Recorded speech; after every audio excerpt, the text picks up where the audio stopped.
Hello, and thank you for joining me today on the video blog. I'm Stephen Pilkington with the Path Home team.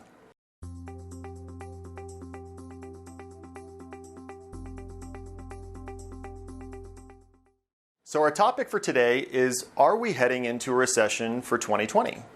It's a great question. It's a very pertinent question. For many of you who may not know, real estate cycles typically go 7 years from peak to peak. Now, for most of the Denver metro area, the last peak was hit in 2005 or 2006. But for many of you, you may not know that we hit another peak in 2017. Not for all areas. Some areas we're still seeing an all-time high in 2019, and we expect to see similar in 2020. So as real estate cycles go, we have a peak, and then after the peak, it goes down until we hit a trough, the bottom, and then we have the incline again, and then we hit another peak. And that's usually where we're 7 years.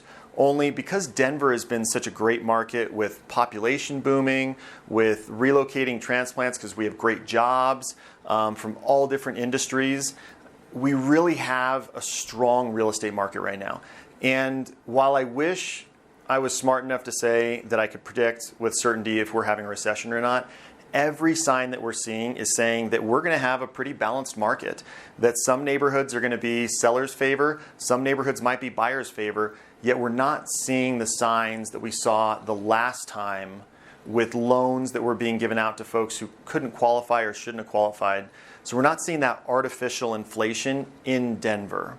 Another sign that points for this is that if you look around the country, there's already areas in the country that have started declining, and some of those declines are relatively significant.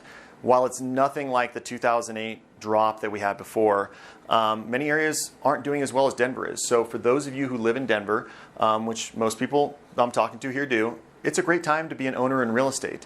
It's also a fantastic time to be an investor in real estate because we're seeing the Denver metro area continually growing. In fact, on average, we're seeing about 12,000 new home starts per year. So those properties that are closer into the city are very desirable when it comes to rental, and in many cases are very competitive compared to being invested in the stock market. So we're going into an election year as well. What does that mean? Well, it means that things could be a little bit topsy-turvy. And depending on what happens with the elections, which we don't know, we could see a little bit of turmoil. Now, everything again says that we should be fine.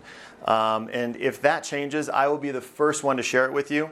But rest assured, so far, what we're seeing, the economists who are smarter than I am that are doing their research for Denver, the word on the street, what we're seeing with actual homes in the market, is we're not going to be hitting a recession in Denver this year, yet it is very likely that we are going to continue this tale of two markets where we see homes that list and don't sell and then go through price reductions because their condition or their price isn't the best, or we see homes that list and get multiple offers again and go under contract right away.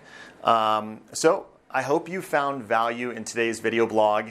If you like the topic I talked about today, or if you want to hear more on any other specific topic, please comment below and let me know. Be happy to do the research and make those videos for you.